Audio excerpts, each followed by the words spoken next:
जय श्री कृष्ण साथियों।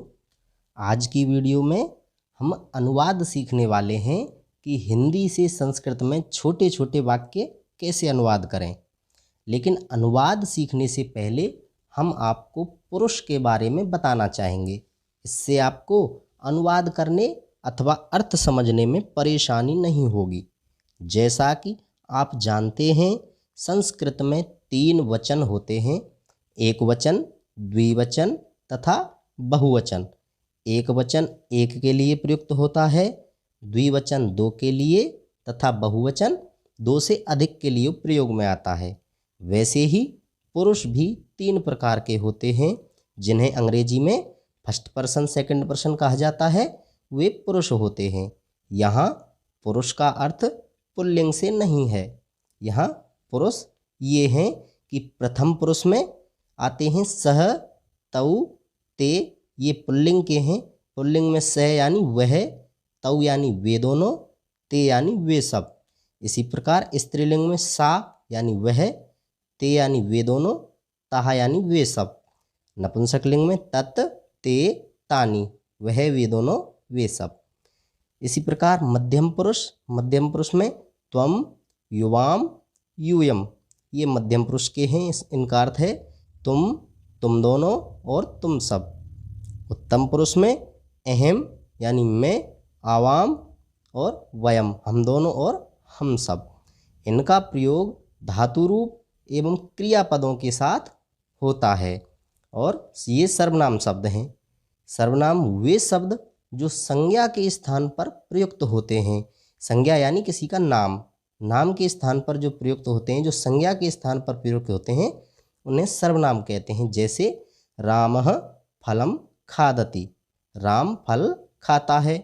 यहाँ पर रामः इस नाम के स्थान पर क्या आएगा? सह यानी वह फल खाता है। अगर राम के स्थान पर यहाँ स्त्रीलिंग में होती, कोई महिला स्त्री होती, तो यहाँ पर सह के स्थान पर सा आता। यहाँ राम के स्थान पर प्रयुक्त शब्द सह यानी वह सर्वनाम है। अब हम कुछ सर्वनाम शब्दों से आपका परिचय करवाएंगे और आपको हिंदी से संस्कृत में बड़ी ही सरलता से अनुवाद करना सिखाएंगे। आपने कभी न कभी ये जरूर पढ़े होंगे, एक वचन, द्विवचन और बहुवचन में प्रथम पुरुष, मध्यम पुरुष और उत्तम पुरुष में सह, तौ, ते ये पुल्लिंग के हैं। त्वम, युवाम, यूयम, अहम, आवाम, वयम, इनके अर्थ हैं सह यानी वह, तौ वे दोनों, ते वे सब। त्वम तुम, युवाम तुम दोनों, यूयम तुम सब, अहम मैं, आवाम यानी हम दोनों और वयम यानी हम सब। इसी तरह आपने धातु रूप किसी न किसी धातु के जरूर पढ़े होंगे। जैसे यहाँ गम धातु के दिए हुए हैं। गम का अर्थ है जाना। हो सकता है आपने पठ धातु के पढ़े हो। पठ यानी पढ़ना, जैसे पठति, पठतः, पठन्ति, पठसि, पठथः, पठथ, पठामि, पठावः, पठामः। ये वर्तमान काल के यानी लट लकार के हैं। ये वर्तमान काल में वाक्य बनेंगे इनसे। अब इनसे वाक्य बिल्कुल सरलता से कैसे बनाए जाएं, हमें सर्वप्रथम ध्यान रखना है कि एक वचन, द्विवचन और बहुवचन का और प्रथम पुरुष, मध्यम पुरुष, उत्तम पुरुष का। जैसे कोई एक शब्द लेते हैं, जैसे सह शब्द है सह, तो सह यानी वह जाता है। अगर वाक्य है आपका वह जाता है या जा रहा है, तो आप क्या करोगे? सह आपने ले लिया, तो आपको ध्यान रखना है सह कहाँ से लिया है। जैसे प्रथम पुरुष के एक वचन का है ये सह, प्रथम पुरुष के सामने है और एक वचन के नीचे, तो यह प्रथम पुरुष एक वचन का है। आप इसको अलग लिख लें। जैसे यहाँ लिख लिया सह। उसके बाद जिस स्थान से ये लिया है, यानी प्रथम पुरुष एक वचन से ही आपको क्रिया लेनी है। तो प्रथम पुरुष के एक वचन में क्रिया है गच्छति, तो आपको लिख देना है गच्छति। तो वाक्य बन गया सह गच्छति यानी वह जाता है। ये एक वाक्य बन गया। इसी तरह आपको और भी वाक्य बनाने हैं। जैसे तुम दोनों जाते हो, ये आपको वाक्य बनाना है। या फिर पढ़ते हो, हंसते हो, खेलते हो। हम यहाँ उदाहरण के लिए जाने के लिए गम धातु का प्रयोग कर रहे हैं। आप किसी भी धातु से बना सकते हो, आपको रूप याद होने चाहिए ये।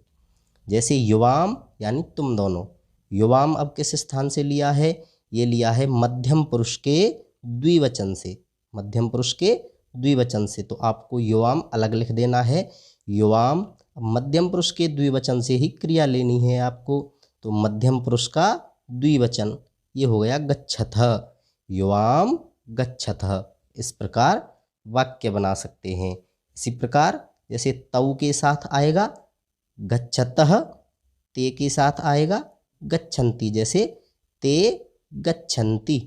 उसी प्रकार त्वं गच्छसि, युवां गच्छतः, यूयं गच्छत। अहं गच्छामि, इसको अहम भी बोलते हैं, अहम गच्छामि, आवाम गच्छावः, वयम गच्छामः। इस प्रकार वाक्य बना सकते हैं।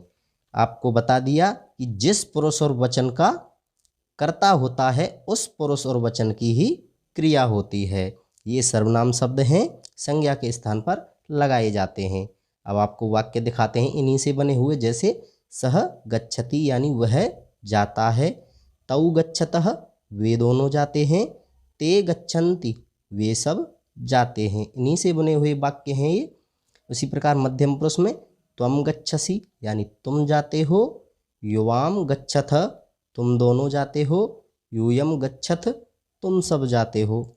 और उत्तम पुरुष में अहम गच्छामि मैं जाता हूँ, आवाम गच्छावः हम दोनों जाते हैं, वयम गच्छामः हम सब जाते हैं।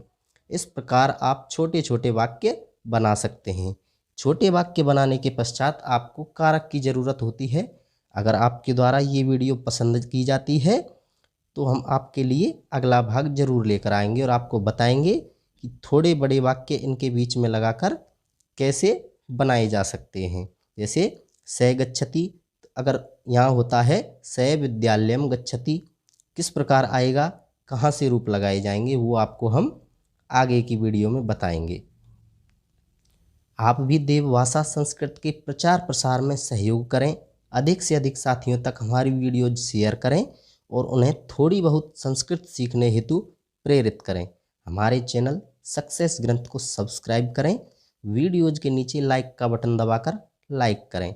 जय श्री कृष्ण।